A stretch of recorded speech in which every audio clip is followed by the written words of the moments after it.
Do you understand the words that are coming out of my mouth? Quiet, numbskulls, I'm broadcasting. Can we get serious now? One thing that did happen during the 60s was some music of an unusual or experimental nature did get recorded and did get released. Now look at who the executives were in those companies at those times. Not hip young guys. These were cigar-chomping old guys who looked at the product that came and said, I don't know.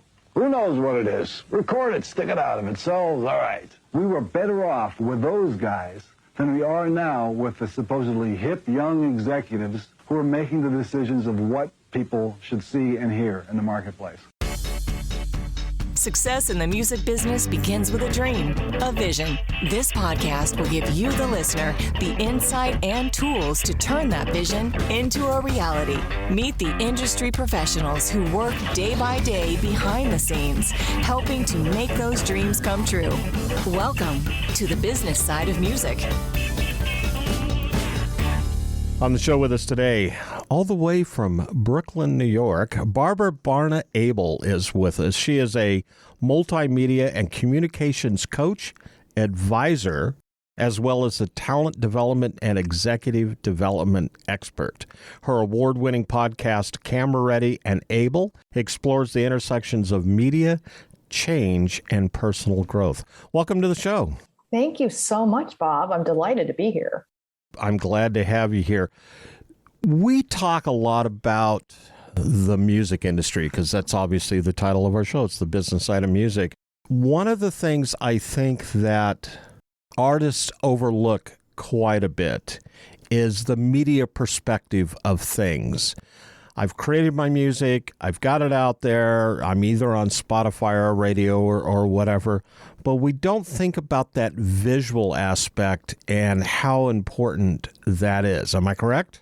Yes. Although I was going to say from the visual is a huge part of music, right? And how we package and, come from a different era. So I always think about album covers and photo shoots and all those sort of imaging. But I think the media messaging part gets overlooked a lot.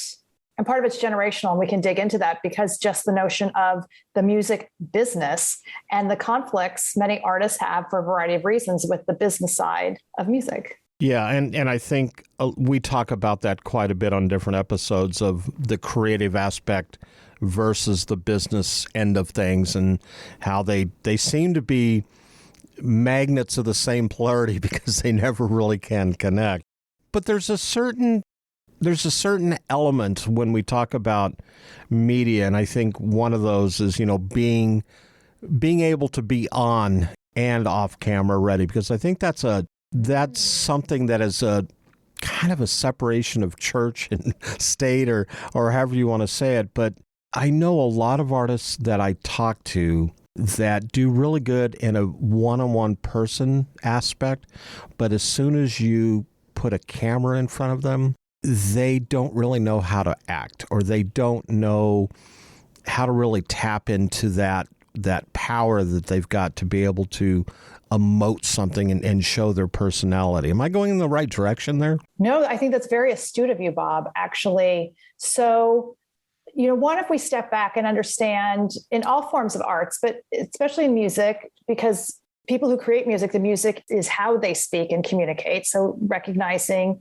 and honoring that. And then two, it is funny enough, even when you think about getting up on stage, but it does attract a lot of introverts, right? And so when you're talking about the comfort in the one-on-one and that intimate conversation, I can completely relate to that. So then the question about having the camera, because it's the eyeball, and I understand because I spent a decade at MTV Networks. And so understanding the difference between, what a print journalist could get from an artist versus what we could, because we have cameras, is really well understood. So the work that I do, one, is to really honor that, understand that, recognize that in any kind of an artist, but as we're talking about musicians, and to think about, I always want to tell people they don't have to be someone else. They're enough and there's nothing wrong. So it becomes the effort and what we do, and we spend a lot of time working on, is the ways to start to grow comfortable and to understand how and why you're showing up, that the parts of the messaging that you control, and the things that we do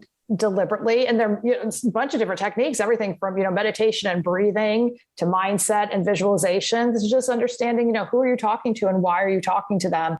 But it is growing so that working through that inherent discomfort, and that camera is just a tool. It's not an enemy. It's a tool, just like a microphone. The camera can be your friend, but you mentioned meditation, other types of tools you can use to get yourself, motivated. Is that the right word, to get in front of that camera? What is that process to get yourself to a comfort level? Is it a certain amount of media training?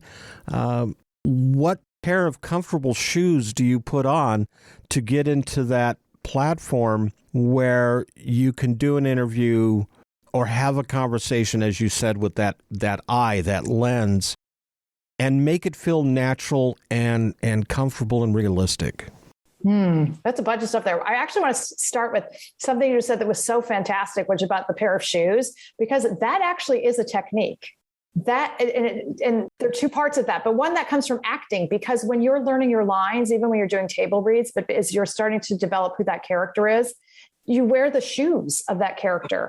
And that's also a technique that's used and that I coach people through, when you're giving keynotes, is to wear the shoes or similar shoes to the ones you'll be wearing.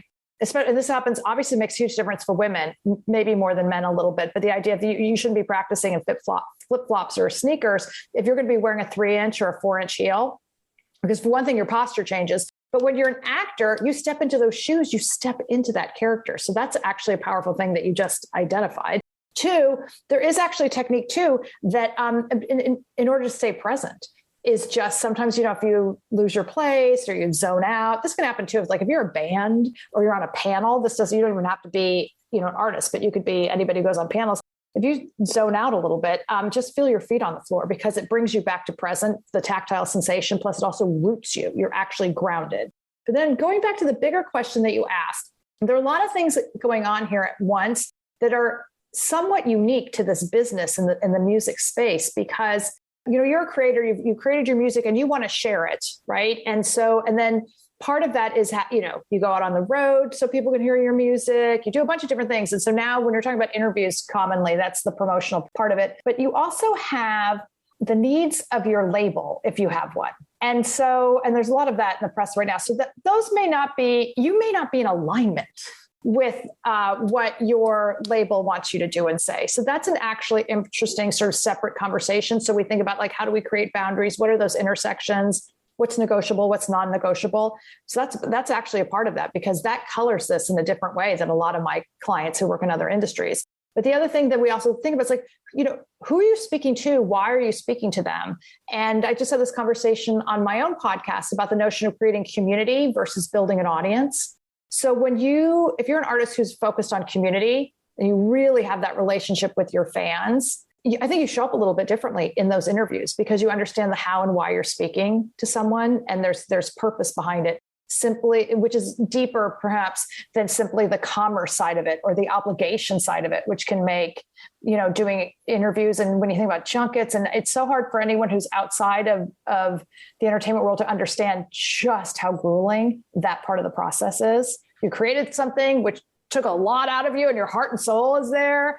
And now you've got to go do this thing, which is, and also for many people, talking about themselves and their work is, they'd rather get, a colonoscopy or, their tooth removed than talk about that. I also think too that I know that whenever I go to conferences, workshops, panel discussions, someone might be real tech savvy in what it is that they do. But to me, I would think there's a human side, humanistic, whatever that word might be, that I would think you'd want to stay focused on, so you don't lose the audience. I think if you get real tech heavy and almost like you're reciting what you've written, and it becomes very monosyllable. Oh, you're so right. I mean, how do we get around that? Well, this is where we stop and go back and look at kind of purpose, but also techniques. So sort of foundational rule, been on the tube in London, you always see these signs that say mind the gap. So I took that. So one of the things you always take away, goal, audience, platform. What's the goal? Who's the audience? What's the platform? How do I speak to this audience via this platform to achieve the goal? So that whether you're a business, you're an individual, a brand, anything, you have core messages. There are things that you represent and you believe in and that you stand for, and you're going to repeat those messages. But your point is the worst is when we feel like, you literally just hit play and we're listening to a recording and it's soulless. And then as an audience member, it's a terrible feeling. And I've seen this. I've been to keynotes with people I was super excited about, and you realize, they don't even know where they are. I mean, it's like right out of Spinal Tap. And they're like, hello, Cleveland. And it's like, no, I'm in Brooklyn. This isn't Cleveland. And so that's just a fail. And you know what, to me, using a baseball metaphor, that's an unforced error. I mean, like that should never have happened. There was no reason for that to happen. So one you always say is like, so who are we talking to today? Because I might be super tech savvy. And if I'm going to, I don't even know if these things exist anymore, like the NAMM convention from way back. Just had it. Yep. Oh, awesome. Okay. That's an audience where you can go like super, geek out about these things. And because that's the right audience for that. Foundationally, you have to meet your audience where they are, and you have to understand why you're speaking to them. So you adapt what you have to say to meet the audience where they are. So because you think about in this space, your goal might be, obvious one is to sell product, but other times we're out there because if I'm a younger artist or an executive, whatever, I'm just doing these things because I want to gain experience. I want to get better because this is a part of this. Like that's a legitimate goal. So you think about like, so what do I have to do to get better? You have to define what success is and let go of perfection. Goals can be to people to show up to something. Goals can be to achieve, increase brand awareness. Goals, there's so many. So you want to be really clear on what the immediate goal is. How do we speak to this audience? So I hope that answered that part of the question. And then you just, you go back to, and you have to think about, so what do we have to say? And a really important part of this too is to start to understand that these are conversations, right? And that there's a quid pro quo, that it's not an interrogation, because when you're new, it can seem really scary, and that you're just preparing to answer questions and you're trying to figure out like, what are they going to ask? How do I answer that? And it's almost like you figure, it's like the Stasi in East Germany, and there's this horrible light pointing in your face. And it's just terrible. But that's not what's going on. It's like they need you as much as you need them. This is one of the things we work on. Is like, how do you always show up? And you want to be polite. This is a relationship, right? And so you need to be professional. But you think about, there are many ways that we figure out what we want to say, regardless of what the questions are. And I think something else too is, and when we talk about the comfort of the shoes, is being comfortable in that environment. Mm-hmm. Knowing who your audience is and doing your homework, and at least have a layman's understanding of who you're going to talk to. Mm-hmm. Not so much what you're going to talk about, I would think, because that's why you're there. You know what you're talking about, but it's knowing who's in the audience. How do you prep to do that? So if you do not have a team that should be doing this for, if you have a team, you should be getting, here's who this person is, here's their photo, here's who the audience is. I mean, you should be prepped with a lot of detail. But there are a bunch of things I work with people. This is where the visualizations make a difference, Bob. One is so much easier now. It's just, hit the Googles and figure out, right? I just got an opportunity to talk to so-and-so. So you go look them up. Same thing I did before today, right? I go through and see who else you've spoken to. I read your bio, think about what's going on. But the other things, if you're doing things live, I would recommend anybody's like go on YouTube and look at photos, see. So if you're going to be in a venue or you're going to do some kind of presentation, if you're going to go do big TV for the first time, oh my God, you're doing Saturday Night Live. I don't even know if that matters to anyone. So there's so much behind the scenes footage that exists. So you go on and we start watching. And so you just imagine yourself showing up there. How do you want to feel? So it's part of the visualization process, so that, because there's a ton of data on this, right? There's so many studies have been done around this, especially around athletes, that your brain and ultimately doesn't know the difference. So that then when you show up, it feels like it's very familiar. You've been there before, and you can start to focus on other things instead of the overwhelm, right? So that starts much, much earlier. But so you can do that with any sort of venues. I was just doing that with an artist recently that I was working with, who has a bunch of different opportunities that have come about from being a successful artist and transferring skills to hosting events, getting in film, et cetera, et cetera. So we did that recently, where I was hosting an industry event. So we did that. We downloaded photos of the venue. We got into really specific, what are the issues coming up? We found out which side of the stage is the teleprompter going to be on? What kind of teleprompter? I mean, we get pretty granular about these things. But we also got, it's like, what do you stand for? So regardless of where you are, how do you show up? Who are you? And I mean, and that's pretty well established, but we want to make sure that that's front and center. Hey, everybody, this is Lori Morgan. I want you to check out my chicken. No, I'm just kidding. And I want you to check out my program on the business side of music. You're listening to the business side of music. Hi, everyone. I'm Larry Butler, and I want to send you a free digital copy of my new book, The Singer-Songwriter Rulebook, 101 Ways to Help You Improve Your Chances of Success. That's right. Everything you need to know to launch your career as a singer-songwriter, all based on my 40 years in the live performance arena. And believe me, I've seen it all.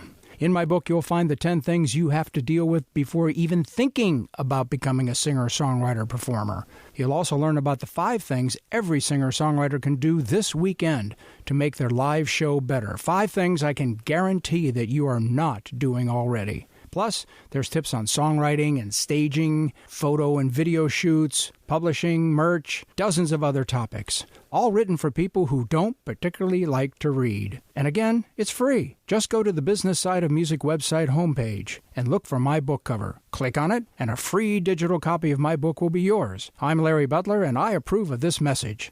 As a musician, you have a dream, that vision of what success looks like for you. Though it's not only about the money, money is part of it. Whether you've been extremely successful or you're just striving to maintain a regular cash flow, you need a plan. Money Concepts can help you develop a customized plan to achieve the financial stability and success you want. For over 40 years, Money Concepts has been providing holistic financial planning services to individuals, families, and business owners. As an independent firm, Money Concepts and their associates are committed to always represent the best interest of the client. It's really about a committed, benevolent interest in them personally. This independence, coupled with that committed, benevolent interest, means they represent you, the client, not a product supplier. It's not about selling products, it's about helping you achieve success. To learn how this can benefit you, contact my buddy, John Adams, with Money Concepts at 737-867-9309. That's 737-867-9309. You can also email John at jadams@moneyconcepts.com. You're listening to the business side of music.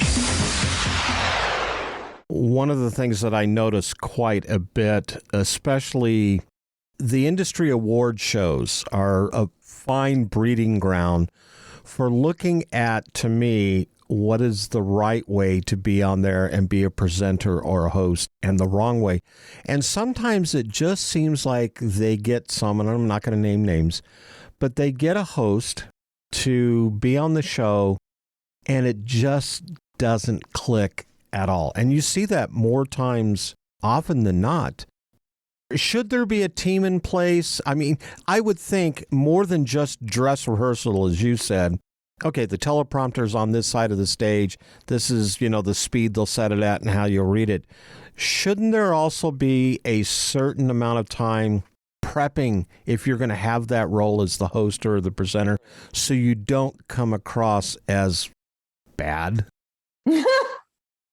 Oh, Bob, so many opinions on this. I know that's kind of harsh, but that's the reality. I mean, I watched an award show recently, and I had to stop watching it. It was literally cringeworthy who the host was. And I just thought, whoever this artist is, their team failed this person massively because they let that individual get up there. And I mean, there was no timing. There was no banter. You could tell they were reading off the teleprompter, and it wasn't pretty.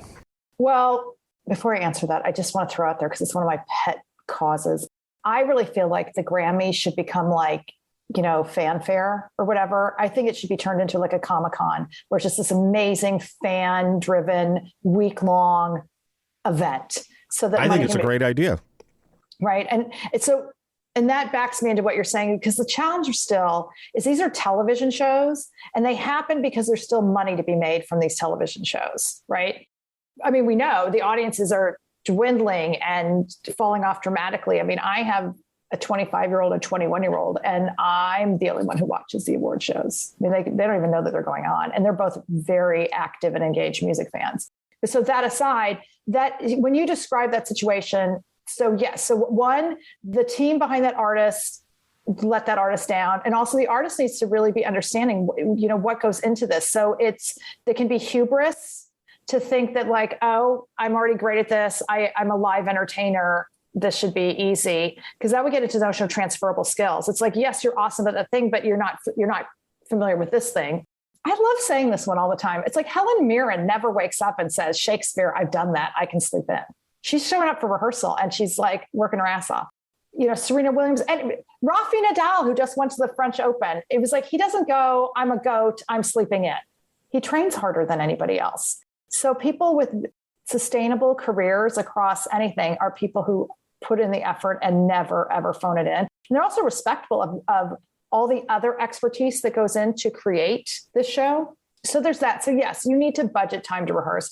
And I deal with people across industries all the time who, want to prepare for that big thing they're doing the day before. I'm like, it doesn't work that way. You don't wake up and go, you know what? I think I'm going to run a marathon this afternoon. Sounds great. Never ran before.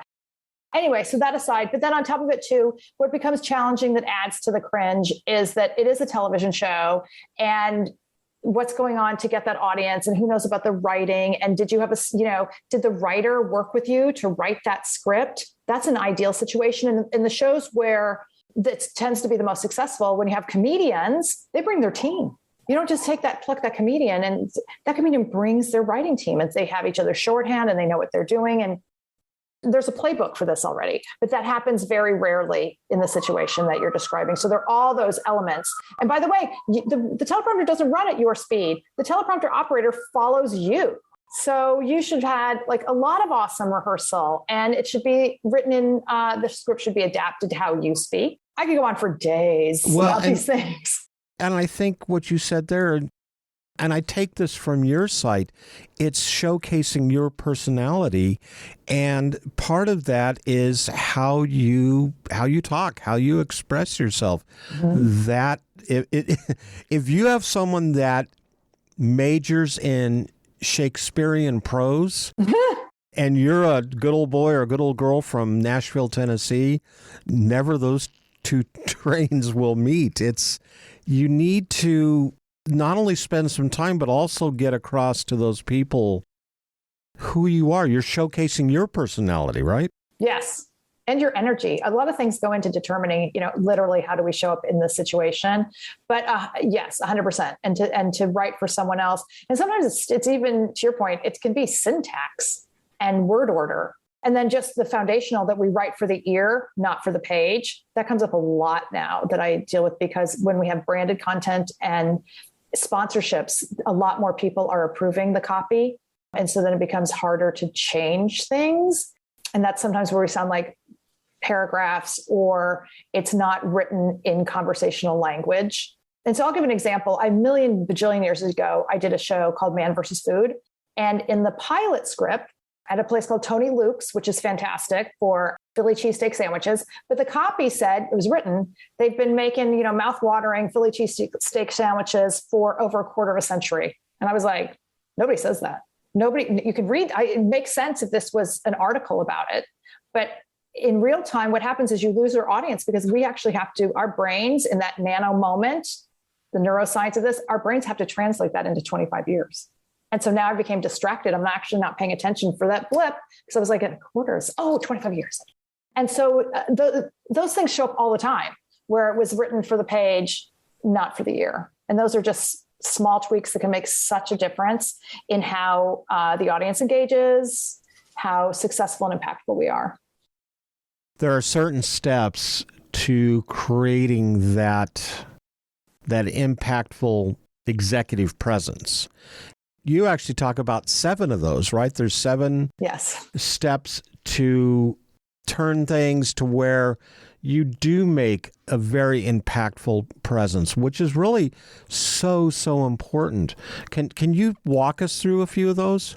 Oh, I'd be delighted to.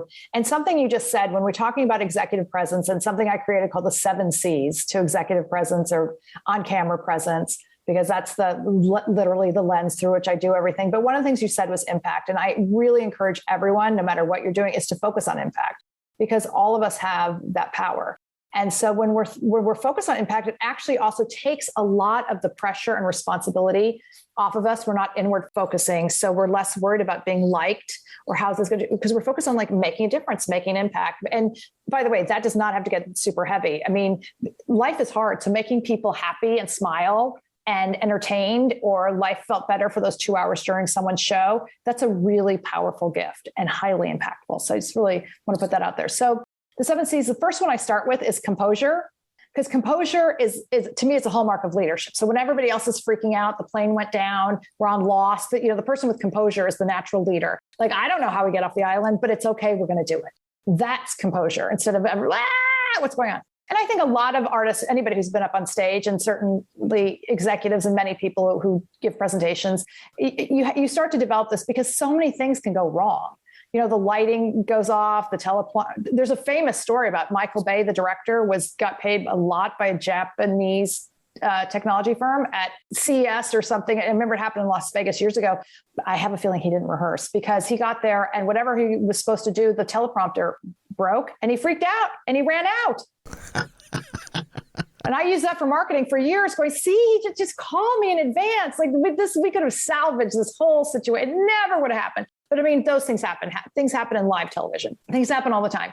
And you know what? Mistakes happen. And I'm sure for artists, they're like, oh my God, we had a bajillion mistakes during that show, but the audience doesn't know. You just keep going. So that's a really important thing, is the notion of composure. The second is confidence. And confidence to me is an inside job, right? We win from within. So it's like, when we're confident, good things happen. It's not an external. It's not an if, then, when proposition. It's not like, if that thing goes well, then I'll feel confident. It's like, no, I feel confident, therefore that thing is going to go well. And there are a lot of exercises we do around that, but it's just anybody to remind themselves right now, there's so many things that you've done for the first time that you never thought you could do. So simply make a list, and you could start with walking, riding a bike, getting your first job. So I meant there's data for your brain to realize I could do this. But anyway, so then from confidence, connection. And so connection is a really, really important objective criteria. And that's the point of this list to begin with, so that we can move out of the subjective, oh my God, I suck, to, no, that was pretty good. That's okay. And then we can have objective criteria by which to measure. So connection, hugely important. Connection to the audience, the camera, the content, yourself, your bandmates, your co-hosts, colleagues, what have you. Because, by the way, Bob, it's the same thing with our conversation here. It's all about us connecting and making an emotional connection, because that's what humanity is based on. And that is, again, why music's so important. Music is entirely based on making an emotional connection, which is why memories are tied to music, which is why music triggers all sorts of amazing feelings. So connection is really powerful. I should know these really fast. Then charisma, which is power, presence, and warmth. Clarity, you have to know what you're doing. And that's a really important thing. It's purpose. So if you confuse, you lose. That's a marketing principle. And so if you don't know what you're doing or why you're doing it, I'm the audience member, I'm not going to get it at all. So, and that's just to figure out where are we starting, where are we ending up. Conciseness, which I have to work with all the time, but that's saying more with fewer words. And then again, it's a transferable skill. If you're a lyricist, you already know how to do this. This is about creating word pictures. The power of similes and metaphors are really, really important. Then we look at, and then we can add more, but then the other is consistency. Just the more you do it and consistently showing up and doing your best. I hope I got all of them. I can't remember. Yeah, and I would think, too, first of all, being concise and consistent would almost go hand in hand. And I'm not saying the others wouldn't, but as you do these types of events, whether it's being on television shows or in front of live audiences, you said maybe it's the NAMM show. We just had the Music Business Association conference here in Nashville last month. Tons of workshops and panels. Should you, as someone who wants to go down that path, either as an executive or as an artist, should you yourself seek out those opportunities to get that experience under your belt and build that consistency? Well, overarchingly, I would say yes. And we live in a great time because there's so many ways to do that on a daily basis. One, by just posting content anywhere and being focused on what am I saying? What am I doing? Who am I saying this for? What's the impact I want to make? And you just start to get better at it. You can practice it with your friends and family. You can practice it everywhere you go. Another tip I often suggest to people is learning how to answer a question, which is we answer the question and then we give the context to the answer, as opposed to context, then answer. I'm sure you know this very well, Bob, as an interviewer. But in normal everyday discourse, if someone said, Bob, what would you like for dinner? You might rattle off everything you've eaten that day before you got to what you want to have for dinner, and we've lost the thread, right? Right. And right. So that's learn to answer the question, then explain your answer. Because the other thing too is, another thing that's really important, because it's generational and technology adds into this and everything, is that how we communicate has evolved dramatically, since I was a kid, and certainly since I got out of college. We're much more informal, much more immediate, much more casual. Plus also there are 3,000, 6,000 messages fighting for my attention all day long. So their conciseness does matter a lot more, because we have to, it's just a battle for attention. So rattling on is a problem. The other thing I've really discovered, this is much more recent, is that don't worry about trying to be clever. I mean, I love cleverness in terms of smart and witty, but you can think about commercials that are really clever, but you can't remember what the product was. Not a win anymore. It's better just to be direct. Get that information out. I need to understand you. That's about the clarity. And then once again, being concise and getting to the point and making sure you just don't ramble ad nauseum, because you'll lose your audience there. And I think we come down to really, we have a smaller and smaller window all the time because there's so many distractions. You've got all these music platforms, you have 500 plus channels of television, you have instant gratification when it comes to watching a movie. It really comes down to being able to not only grab your audience, but then hold on to them. And that's something that you really have to work at, isn't it? Yes. Well, I think it's something that we're always thinking about, but I come from a place of thinking about about value, because we've identified two different things. So one, we can grab an audience in a viral moment. Many people have, right? So there's that. If that's strictly your goal, and there are many people who are great at that, like that's a thing, but that to me is not sustainable, and it doesn't build a business, brand loyalty, engagement with your audience. So those are different things. So one, it's, so you have to figure out what are your goals and how, what's the best way to approach this. And what is the value that you are bringing? And when it comes to your audience, sometimes, for the audience wants to feel loved and feel heard, right? And so you think about really successful acts right now, and I look at someone like Harry Styles, Love on Tour. I mean, he makes every single audience member feel loved by Harry, which is an extraordinary, remarkable feat. But I mean it. It's like, he has a brand statement, treat everybody with kindness. It's incredible. Right. Yeah. And so I think that, his team and Jeffrey Azoff, and they've just done a phenomenal job. It's building for years. BTS, another obvious example of a band that's just done an incredible job of building community. Right. And so that's very different than and holding and how they hold people's attention, which is by consistently delivering value and however we want to define that. It's very different than just, other artists, or it's just in any field, we're just creating the, crazy moments or just wild things to get our attention. But then it's like cotton candy. It just goes away. So if an artist wants to obtain your services for you to help them to take them to this next level and beyond that we've talked about, how do they find you? Thanks for asking, Bob. I am so easy to find. So just if you can't remember anything, just hit the Googles. It's my company is Abel, ABEL Intermedia, INTERMEDIA.com. So that's my website, Abel Intermedia. All my contact information is there. I'm on LinkedIn, Twitter, Instagram as Barbara_B_Abel.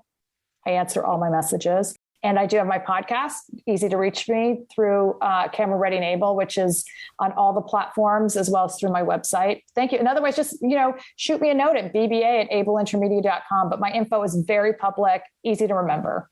Thank you so much for taking time out of your schedule to talk with us today. Oh, thanks for having me, Bob. This was a blast. The Business Side of Music is the creation of Tom Sabella and Tracy Snow and is produced by Bob Bender. The Business Side of Music is recorded at Music Dog Studios in Nashville, Tennessee. Production sound design by Keith Stark. Voiceover and promo by Lisa Busan.